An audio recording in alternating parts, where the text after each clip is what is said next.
Metropolitan Fire District. We hereby are called to order. And our first item is to have public opportunity to discuss matters of public interest within committee scope, including items on or not on the agenda. Madam Clerk, do we have any speaker cards? No, there are no speakers this evening. All right, thank you very much. Our next item, consent. Chair will entertain a motion for consent, please. I'll make a motion to approve the consent items. And I will second. All in favor say aye. Aye. Okay, Thank you. thank you. All righty, now we're getting to good stuff. Presentation items. We have 3 of them this evening. And the first one is that I have listed. I see Ken up there, but this one is from the California Employer Benefit Trust Annual Update as of June 30th, 2014. Mr. Campos, are you in charge of that item? Yes, I will start it off. This evening we have from the California Employers Retirement Benefit Trust, or the CERT, we have Mr. John Swedensky, and he's accompanied by Dave Saavedra. Mr. Swedensky, I'm sorry, is the interim chief of the Affiliate Program Services Division of the CERT. I just want to make it clear that we're talking tonight about the OPEB Trust Fund, right, the CERT, and not necessarily the actuarial report itself. That's something slightly different. But the first slide we will show you, or the first couple of slides will talk about where we are currently in terms of the actuarial study, and then we'll get into the performance of the trust fund. Okay, so just a quick overview. We'll talk about the actuarial valuation. We'll talk about the district's OPEB trust fund. And then the folks from the trust fund will talk about the investment results for both the district and the system as a whole. And we'll talk about some of the proposed changes that we can look forward to going forward. And then there's some information on service costs and looking ahead, and then looking at the performance. Okay, with this slide, this is the kind of some summary information from our latest actuarial study that was dated July 1, 2013. We're always about a year behind on these things because we're always looking back. You can see the first item is the actuarial accrued liability for the district. It's $156 million. This represents the past year's cost. So this is looking back at the benefits related to past service. The present value of benefits, the next item, is $188 million. That combines the past service cost, $156 million, with the current year's cost, or the normal cost, which we'll see below, and then the future costs, so benefits going forward for those folks that are at the district as of July 1st of 2013. So when you add all of those up and then discount that back to the present to get the present value, that's $188 million. So these are large, large numbers that we're talking about, and that's why it's so critical to start to get on the path toward fully funding this benefit that's been promised to our employees. I'll just mention quickly that as of July 1st, 2013, the district had about approximately $2 million in the OPEB trust fund. And you'll see later that we're now up to about $8 million, July 1 of June 30, 2014. So if you take the $2 million that we had in the trust fund, subtract that from that first number of $156 million, the district's unfunded liability at July 1, 2013 was $154 million. So again, it's a very large number, a very large liability. And that's the liability calculated based on the district fully funding the annual required contribution. Because if we don't fully fund the annual required contribution, we can't take advantage of the larger discount rate of 7.25%. We would have to go with a lower discount rate. The actuaries would use something more in that 5% range, high fours, low fives. That would significantly increase that accrued liability figure, which in turn would significantly increase the unfunded liability. As the unfunded liability grows and you amortize that over a fixed period of time, it's a bigger number over the same period of time, so it's going to go up. So that means that the annual required contribution would go up as well. Good evening. And then, so. Okay, I'll go back and start all over again. May I, just for a brief moment, ask, so fully funding the ARC gets us 2.25% higher earned interest on the account? Is that, for a basic 101 discussion, is that an accurate Yes. statement? Yes. And then, excuse me, before we got too far down the road here, you said that 187, the 188 figure, that includes or does not include the 156? It does include it, yes. That's part Does of that include it. number, yes. So the unfunded liability is 188 minus whatever we have in the OPEB account now? It is the first line, 156. It's the actuarial accrued liability. That's what drives the unfunded liability, because that's all the past Past. stuff. The second number of 188 million is looking at the benefits that will be paid out based on future service.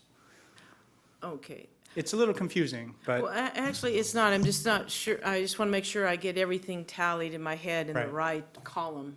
and I guess the point I was trying to make is that these are the numbers based on the assumption the district fully funds the annual required contribution into the OPEB trust fund. And fully funding that annual required contribution keeps the district on a path toward being able to meet this obligation in the future at the lowest possible cost. Okay? Let me ask one question or Yes, sir. make one statement. There's a lot of confusion about the ARC, and the ARC is the annual required contribution. It's maintaining the fully funding of this account by paying the ARC, et cetera, is why we're getting the 7.5 or 7.25%. If we back off on any portion of that, then like Director Jones says, we drop to 5% discount rate, et cetera, et cetera. Yeah, somewhere in So- that range, it'd be high fours, low fives, but it'll make a significant difference in Yeah, that so- number. So for those people that have difficulty in understanding why we're overpaying or why we're paying the ARC, it's so we can maximize the benefits that we're getting from prepaying the whole thing. Absolutely correct. Okay. And it's no different than paying CalPERS the annual retirement contribution. Right? You can think of the annual required contribution as just like our payments to CalPERS. You wouldn't think about not funding the retirement payments because you want the money there to pay the benefits as promised when it's time to pay those. And that's all we're suggesting here is that paying the annual required contribution puts the district on that same path, just like we make the full CalPERS payment. Thank you. So the next line, the third line is the annual required contribution. That's $13.8 million. That is comprised of the normal cost, which is the portion of the benefit being earned in the current year, plus the amortization of that unfunded liability, which, as I pointed out earlier, was $154 million. And so the annual amortization of that is almost $10 million. And again, that's using that assumed 7.25 discount rate. So if we're not fully funding that's the number that grows. The normal cost stays the same, or roughly the same, but that amortization number would grow substantially.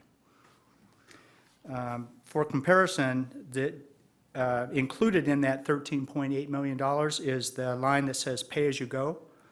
That's the actual monthly premiums associated with current retirees. So that's our monthly retiree medical premium is $7.6 million for, for the year, and that's part of that annual required contribution. And the next couple lines are some demographic things. We have 1,222 covered lives, so retirees and beneficiaries. We're currently in the asset allocation strategy number 1, which is the most aggressive strategy. Our folks from the OPEB Trust will talk some more about that. And lastly, our discount rate is 7.25%. And if there's no further questions on this information, I'd like to turn it over to Mr. Swedinsky to talk a little bit more about the district's performance and the overall performance of the trust fund. Welcome to the podium, Mr. Savensky. Thank you. Welcome. Thank you, Ken. We're going to move down to the next slide and talk about the account summary information for Sac Metropolitan Fire District's specific account. You made your initial contribution into the SERPT OPEB Trust in August of 2012. Subsequently, you made an additional $5.5 million in contributions. Ken highlighted that. The district has not taken any disbursements from the trust yet. We've charged you in full for administrative fees and all investment fees just under $8,000, and in return, we've earned just under $800,000 for the time that you've been in the trust. As of June 30, 2014, your assets sat at, again, as Ken mentioned, just over $8 million, which provided you, based on your cash flows and the timing of your contributions related to the earnings, an average annualized internal rate of return of 14.73%. So you're in a strategy 1, with a long-term expected rate of return of 7.61%, but for your time, based on your cash flows, you've earned 14.73% annually. Now, your funded level, the very last row of this slide, based on our calculation of rolling forward your liability from the June 30 report that Ken mentioned from 2013, rolling that liability forward to 2014 just so it would match up to the asset value that we had at that date puts you at about just under 5% funded. Any questions? Excuse me. Yes, thank you, John. When you mentioned the 14.73% annual return, how many years is that based on? Is that 2 or? Well, you guys came in, like I said, your initial contribution was August of 2012, so it would be from that point looking forward. Thank you. You bet.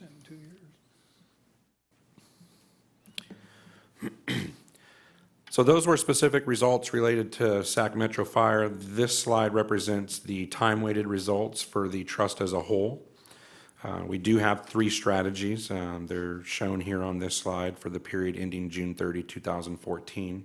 So this does represent fiscal year 13-14. And I would draw your attention to the middle column there under the FYTD, or fiscal year to date. So these are our fiscal year final numbers. For the strategy 1 that you participate in, we had a return of 18.52%. For strategy 2, which is a little more conservative in nature, a return of 15.58, and strategy 3, 12.86. The aggregate results here for all 3 strategies came in at 17.94%. So a very, very strong year in the market for the trust fund. We've had positive returns for the last 5 years. 4 of those were double-digit returns. The NA, or non-applicable sales that you see there for strategies 2 and 3 on the 3 and 5 year numbers are because those strategies were only implemented just under 3 years ago. So we'll be seeing data there pretty soon.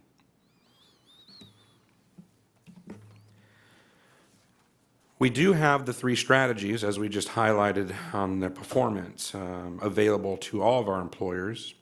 You, again, participate in strategy 1 at 7.61%. It has the most risk and volatility associated with it as well, with a standard deviation of expected returns of 11.73%. I share this information with you because I want to alert you or inform you that next week we plan to go to the CalPERS Investment Committee and full board and recommend that a proposal to lower our long-term expected rates of return as shown on this slide here. So for strategy 1, we would be looking at lowering the long-term expectation from 7.61 to 7.28%. Every 3 years, or at least not more than every 3 years at CalPERS, we go through an extensive review of our investment policies.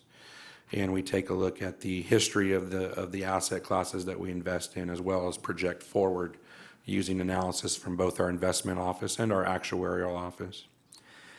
With some recent changes to capital market assumptions and the recognition of an inflation rate assumption that dropped from 3% to 2.75%, coupled with the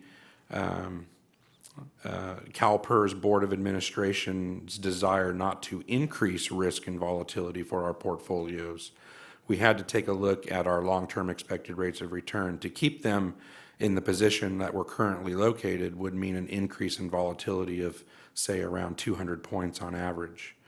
And that was an unacceptable amount of risk to us. And so we took the alternative approach to say, well, what if we keep risk and volatility somewhat similar or lower?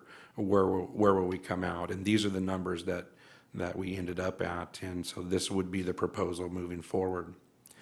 Now, I would draw your attention to one aspect of this. Your actuary has measured your liability using a discount rate of 7.25%.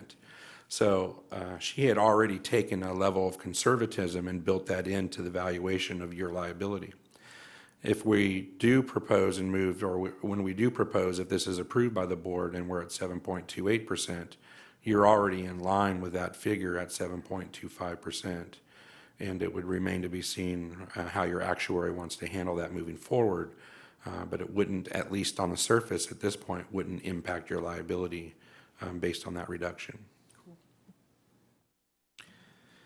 This is just a snapshot of the asset classes that underlie those asset allocation strategies. This is the current composite. They're all public market asset classes, unlike the CalPERS Pension Fund, which also invests in private market securities.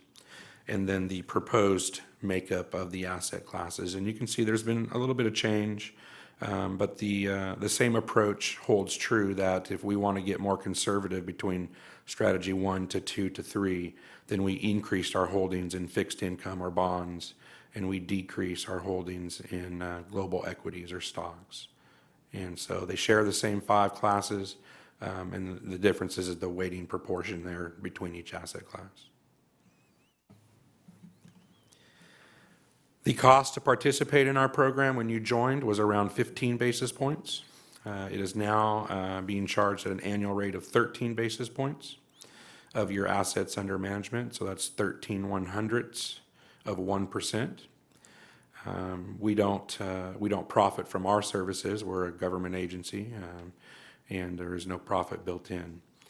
The rates can change. They can go up or down without prior notice. I did lower the cost of the program twice in the past fiscal year, from 15 to 14, and then from 14 to 13.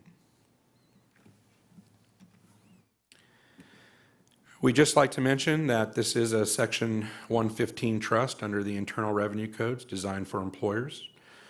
Employee contributions are not allowed to come into the trust unless they meet certain conditions. And so these are the conditions which would allow it. And I think SAC Metro Fire is meeting those conditions from my understanding, and I just provide it for your information. Now, looking ahead, there are some changes on the horizon in the other post-employment benefit world from an accounting standard approach.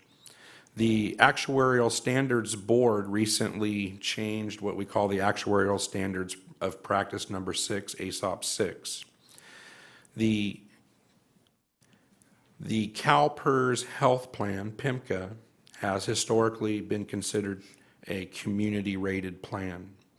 What that means is that if any individual public agency, employer, or school district were to pull out of the PIMCA program, it would have no effect on the overall rates that had been established. If we look at the state of California as a participant in the PIMCA program, representing about 2/3 of the total membership, if the state of California were to pull out of the program, it would certainly have implications for the overall rate structure. Therefore, public agencies and schools are considered to be community rated, and the state of California would not be considered community rated. Now, what does that mean and how does it apply? Well, if you're community rated under the previous actuarial standards of practice, then the implicit subsidy would not have to be recognized as an OPEB liability.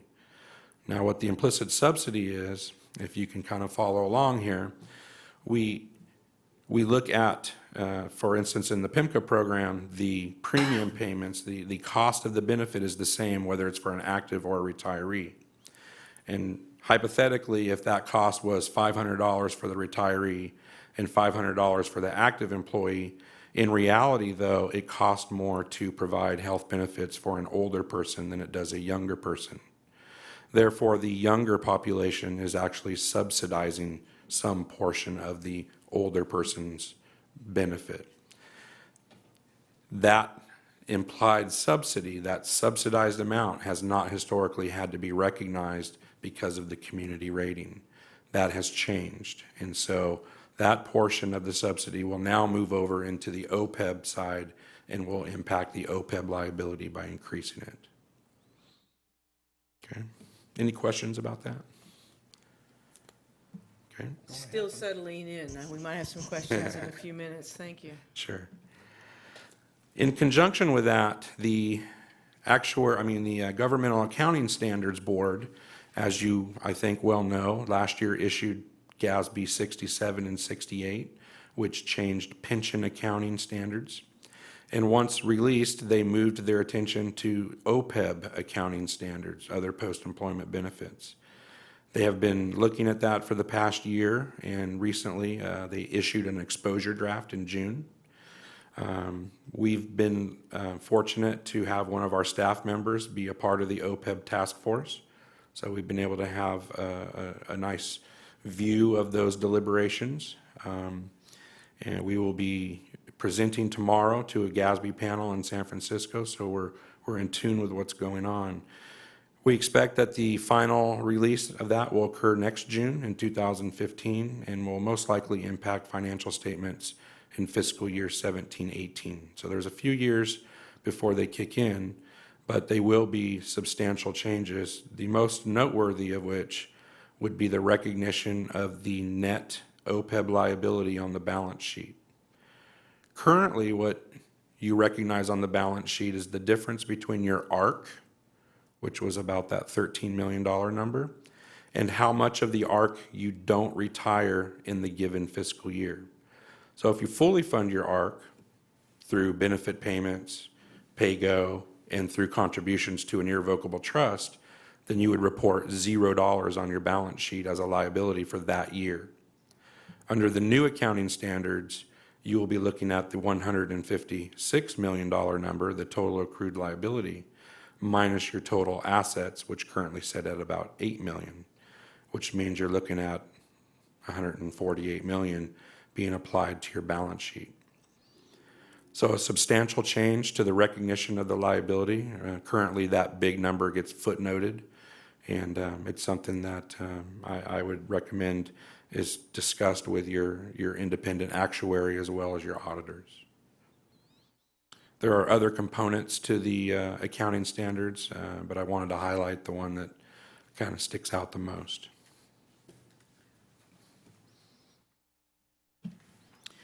Some highlights for our trust fund for this last fiscal year. We did experience a number of significant milestones. We passed over 400 total contracts last year and ending the fiscal year with 427. We had a record amount of contributions come into the trust from employers. Net contributions, so total minus the disbursements that we did pay out, ended up around $660 million. Record amount of growth, $1.2 billion during the fiscal year. And we finished the year at about 3.9 billion in assets under management.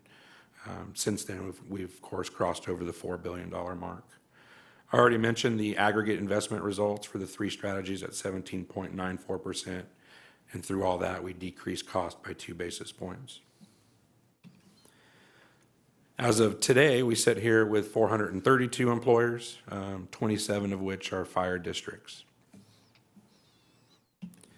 And the next few slides just show the employer growth year over year, the net contributions year over year, and the total trust asset growth, again, year over year. And with that, I'd be happy to entertain any additional questions you might have. Ted or Gary, you have any questions? John, I thank you very, very much for all this, and I'm wondering if it's appropriate, I would like to share this slideshow with the rest of our directors, just so everyone has the same background information. Is there any particular issue with that? Oh, no, not at all. From your perspective? No? Because I think that would be, it's starts to solidify the objectives, the fiscal objectives that the entire board needs to maintain focus upon. That's a bad ending with that sentence, but anyway, yeah, that's the idea. We'd really appreciate that, and I for sure would like to have this in a electronic format, please. And thank you for all your hard work on it. We appreciate that. There's a lot of people that do the hard work. I just get to come talk about it. All right. Thank you very much. Thank you, sir. Okay. Item number 2 on our presentation items, fiscal year 2013-14, annual financial statement audit. Recommendation is we will be receiving the presentation of votes necessary. And welcome to the podium, Ken Campos. Yes, thank you, Director Jones. Our controller, Ron Imperdad, will give you a brief update on where we are with respect to the June 30, 2014 audit. Ron? Good evening, members of the board. Ron Empedrad, Controller, and I'll give a brief update as to where we're for the audit for the fiscal year ending June 30, 2014. The auditors came to our headquarters first week of June and tested internal controls over significant transactions like payroll, accounts payable, and accounts receivable. They did some tests like our invoices approved before they are being paid, or things like are we paying the right pay rate to employees? And when they concluded the interim audit, they gave no indication that there's any internal control deficiency. Now they'll be back for a final field work on October 20 to 23, and what they'll be doing during that field work is testing the actual numbers, making sure that the numbers are correct. And with that timing, we figured that maybe sometime around by December's board meeting at the earliest, or at the latest by January's board meeting, we would be able to wrap up the audit and issue an audit report. And that's it. If you have any questions, I'll be happy to answer. So December or January, we'll have that audit statement completed. Thank you. Gentlemen, do you have any questions? Okay, thank you, Ron. Thank you very much. Thank you. Okay, our third and final presentation item tonight is financial report through June 2014. And again, we have Ken Campo at the podium. Welcome. Thank you. I may need some help from Ken. Ken? Change over the presentation? Where's Ken? He's not here, sorry. Okay, which one is it? It's Finance Committee report. Right here? It's where you do the hand puppet thing right now, so. Thank you. Ken. Okay, so we made it through June, apparently. Let's see, the first slide is taking a look at the cash balances through June 30, 14. That's the far right side, but here we compare, really, we track it throughout the month, and you can see it's a very, very similar pattern from year to year. I just point out here, we did end up the year, I think it's the green line, 2014, slightly higher than the purple line, 2013, by about $3.7 million. You can see the bottom portion. I'm sure you're used to this slide by now, the dry period funding. That's that period between the the December property tax installment and the April property tax installment. So you can see the district really hits the low point in terms of cash and reserves and all that. Around the end of November, if we're lucky, we get the first property tax payment in December and not following January. So this is the general fund operating reserve, which is essentially all of your assets, cash and receivables, minus your liabilities, which is essentially the accrued payables, would be payroll, CalPERS, both retirement and medical costs. So the net is the fund balance or the reserve funds. Again, they follow a very similar pattern as it tracks right along with cash. So the lowest point is that November period. There was a change this past fiscal year, which I believe you've talked about earlier, which was, or previous months. You can see there's a flattening of the green line there around December, from December to January to March.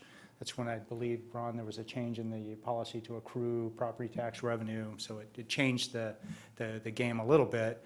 But we end up the year about the same position. So you see July 1 of 13, there was $161 million in reserves or fund balance at the end of the year. And for 2014, it's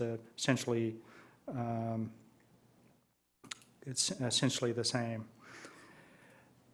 I just wanted to point out here, although we say it's 10% reserve, you can see what happens in November. So those reserves are only a point in time.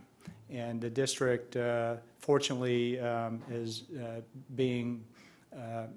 is what's called a dependent district, and the reason it's a dependent district is it's dependent on the county for funding during that dry period. So we're actually borrowing money from the county. Refer back to that cash slide. We start borrowing money around September, October, and we're down to maybe borrowing $20 million or so by the time we get that first property tax payment. So I just wanted to make sure the Finance Committee was cognizant of that when we talk about those reserves, it's as of a point in time, which is June 30, but it fluctuates rather dramatically throughout the year.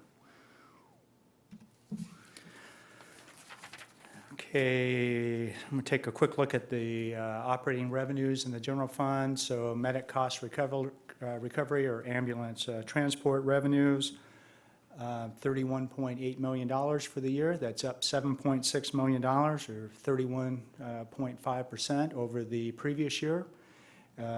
We ended up coming in over budget by about $1.3 million. It's about 4% higher than what we than the budgeted amount. And I just point out that when I first came to the district in 2011, we were looking at about $20 million in ambulance transport revenue. So this represents an increase of about 150% since the 2011 year. Community risk reduction revenue, year-to-date, $2.6 million. We came in slightly under budget by about 3.5%. But again, this is a significant amount of revenue and represents a significant increase over the last several years, even though we didn't hit our target last year. Finally, property tax revenue. This was a really strong performance this year.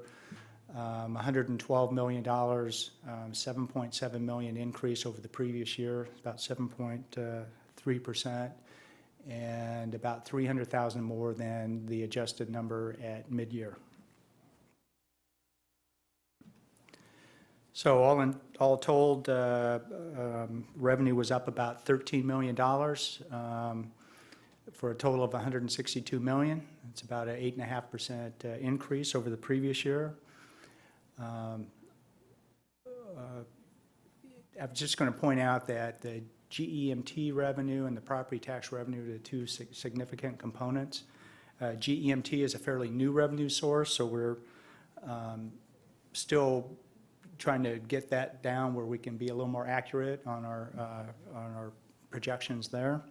And with property tax, we're experiencing a recovering economy, so we hope to continue to see an upward trend in property tax revenue.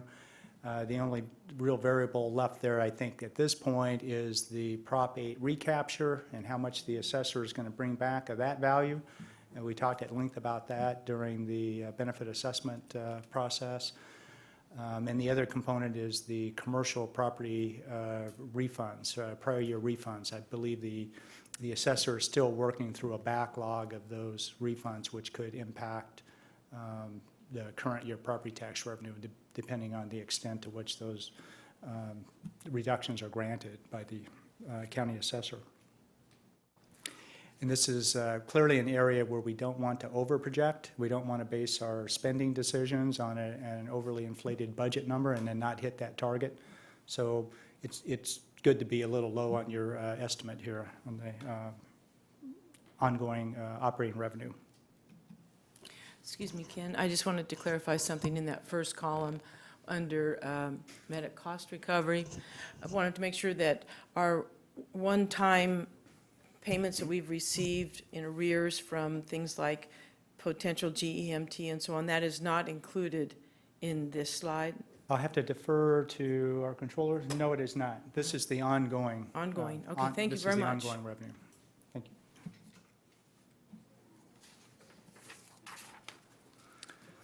Okay, we're looking at the expenditure side of the equation. Overall, the general fund was about $2 million under budget, which is good. This is another area you don't want to be over here. Definitely want to be under. Total labor costs of $141.5 million. That's net of about $8.4 million of concessions. So all told, the labor costs would have been around $150 million had we not had those labor concessions. Labor costs for the year were right on target, 100.9%, so just slightly over budget there. Constant staffing was at about 102%, so a little bit higher than we projected at mid-year. But the services and supplies costs were about $3 million under budget, so they came in at $17.5 million. They were budgeted around $20 million. So that offset the other increase above. So again, about a $2 million overall budget savings there, about 1.2%. So pretty close to the mid-year numbers. So overall, for the general fund, this is looking at revenues compared to expenditures. This year we came in at 539,000 more revenue than spending, so basically balanced at $500,000. We're talking about a $160 million budget. Previous year we came in, we were able to add $4.6 million to the reserves, and essentially this year was flat. When we compare, when we're looking at budget, again, actuals, we were flat. At mid-year, we thought we were going to use $3.7 million of the reserve funds. So we actually turned it around to the tune of about $4.2 million. And that comprised of the ambulance transport revenues coming in about $1.3 million higher. The property tax was about $300,000 more than we thought at mid-year. And we got about $600,000 more in redevelopment agency pass-through money. And this was from the winding down of the redevelopment activity in the county, where the district receives money from both the former county redevelopment agency and Citrus Heights redevelopment agency. Rancho Cordova has a redevelopment agency, but they're still in a negative tax increment position, so we won't see anything there for a few years to come yet. So we had about $2.2 million more in revenue than we thought at mid-year, and as I mentioned earlier, our spending was about $2 million less.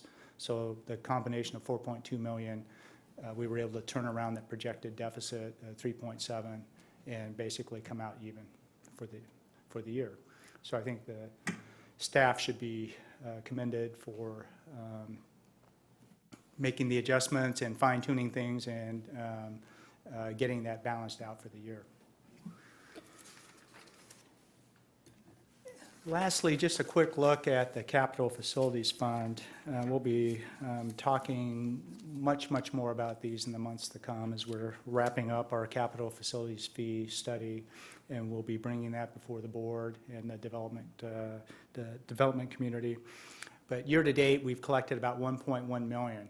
This is less than the $1.3 million we collected last year and slightly less than the $1.2 million that we budgeted for the year. And I'd just say that I think this is the kind of the quiet before the storm, the lull before the storm, based on all the development activity that I'm seeing that, well, not activity, but the preparation for the activity. So there's a lot of projects moving through the planning stages right now. There's a lot of projects on the drawing board. And I think the county is poised for some fairly significant development going forward. And that's why I think that having this capital facilities fee update is really timely, and hopefully we'll be at the front end of that wave. And that concludes my prepared comments, and I'd be glad to take any questions from the board, if any. Director Wood or Director Monk? Madam Chair, thanks. You said the development fee studies in the final stages. When is that expected? I'm reviewing a final draft now, and I need to sit down with the command staff and go over that and make sure it's consistent with their expectations. And then I think we need to share it with the board and share it with the development community and make sure everybody's on the same page. But I would hope that we could get that all wrapped up this calendar year. Thank you. Okay. Yes, sir. Right. I want to make a quick comment for you, Ken, I appreciate the conservative approach that you guys are looking at the numbers, because it's several times just in the presentations we've had this evening, it's paid off to the district's benefit on your conservative approach, just even comparing it with the numbers from CalPERS. So Right. Thank I you. appreciate your watching the dollars for us. Thank you. All right, yes, anytime we hear the words, "we are even for the year," is a pretty good celebratory phrase as far as I'm concerned. Right. So thank you, Mr. Campo. Anything else then for the good of No. the order? That's it. All right, sir, thank you very much. All right, again, we have I'd like to announce our next meeting date is October 9th at 5 p.m. in these quarters. Anything for the good of the order in general, gentlemen? If not, we stand adjourned. Thank you.